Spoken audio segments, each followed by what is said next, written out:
I'm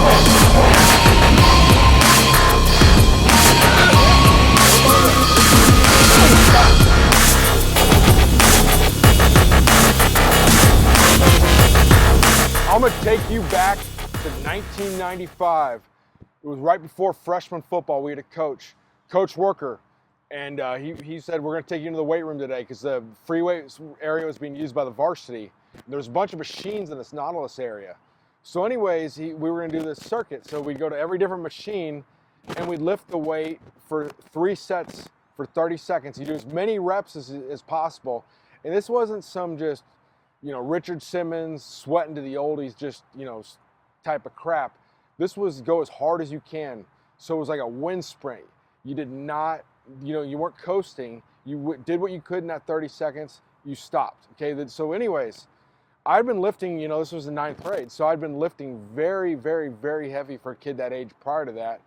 And, I thought this is going to be sort of a joke, this circuit training. Well, anyways, I woke up the next day, and I just remember my chest had never been that sore in my life. I could, like, when I reached across to wash myself in the shower, I couldn't even do it without cramping. It was crazy.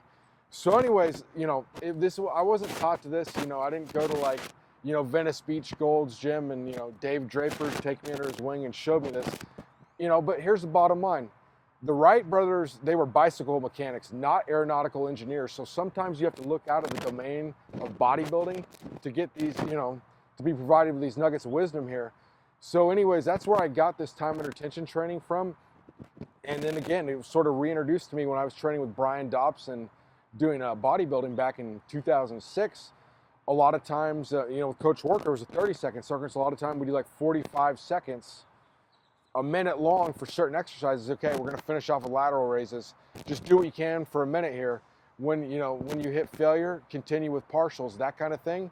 And, I made tremendous gains that way. So that, then we were doing that, 5 days a week at certain points. So had great results with the time under tension training. And since then, I've gone on to use it. If you look at the channel, you can see it with people like Branch Warren and Johnny Jackson, to just guys getting in great shape. So I want to introduce this to you and tell you all about it. And we're going to put together a little program here. You guys can try it. It's going to be a 4-week program. But anyway, so here's kind of the guidelines. So week 1, we're going to start off with a weight. You can do anywhere from 8 to 12 reps. Okay, if you're in doubt, I would go toward the higher end of that. And instead of, here's the problem with a lot of traditional sets.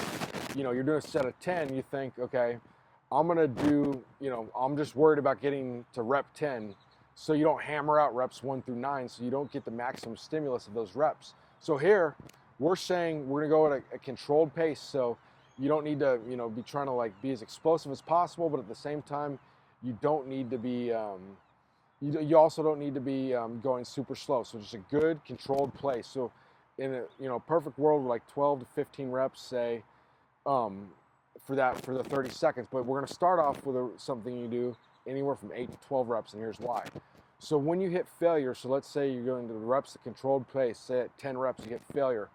Once you hit failure, typically you'd stop. With what we're doing here, we're not going to stop. You're going to continue to set with partials or squeeze as hard as you can isometrically. So for example, if we're doing dumbbell bench press, doing full range of motion reps at a controlled pace, you hit failure, okay?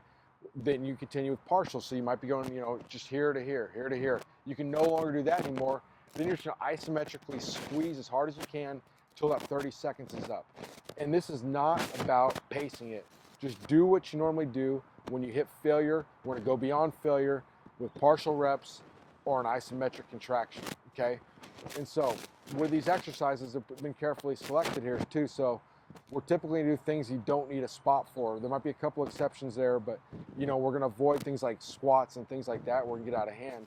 So, you can do machines, you can do some dumbbell exercises, and you want to avoid stuff that's so much unilateral in the sense of when I say unilateral, a dumbbell bench press, you can call it unilateral because each side's working independently, but like a one-arm dumbbell row where you're only doing one side at a time.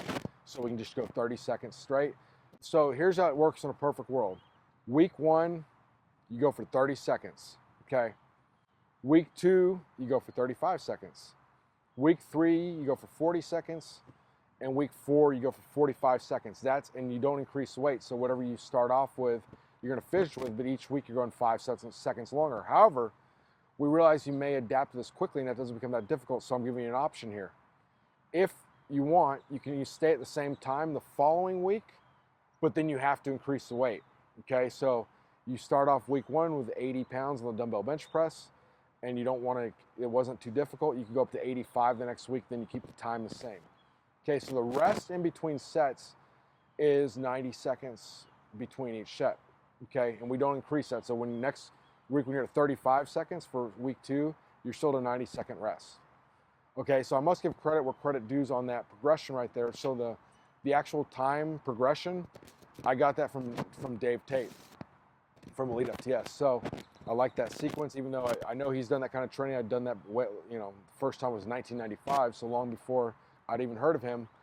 But I did get that progression from him. We said you start off with a weight you can do for 8 to 12 reps. So generally, you're going to reduce the weight by 25% each subsequent set. So if you started off with an exercise with 100 pounds, the second set you do 75 pounds, and the third set you do 55 pounds. You reduce each one by 25%. However, like when we did the shoulders with Greg, we underestimated his strength. What he'd done, he's just at a show, so he feels pretty strong. He's been eating. So a lot of times we do the same weight for 2 sets. So you don't have to reduce the weight. If you were able to smoke it, keep the weight the same. But generally, you're going to have to reduce 25% each set because you only get a 90-second rest interval. Okay.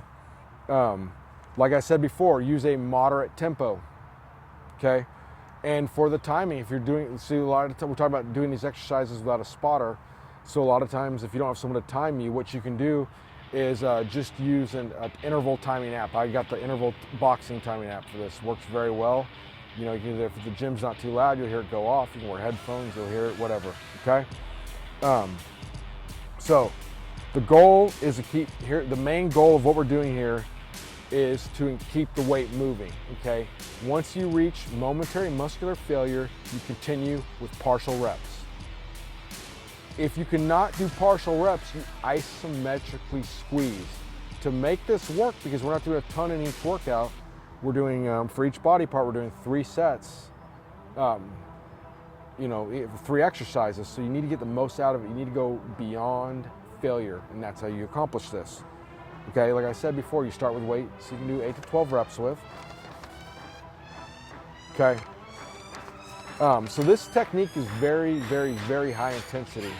That's what we're gonna do for 4 weeks in a row, and after that, I would suggest you do some sort of reload week, lighter week to help yourself recover and that kind of thing.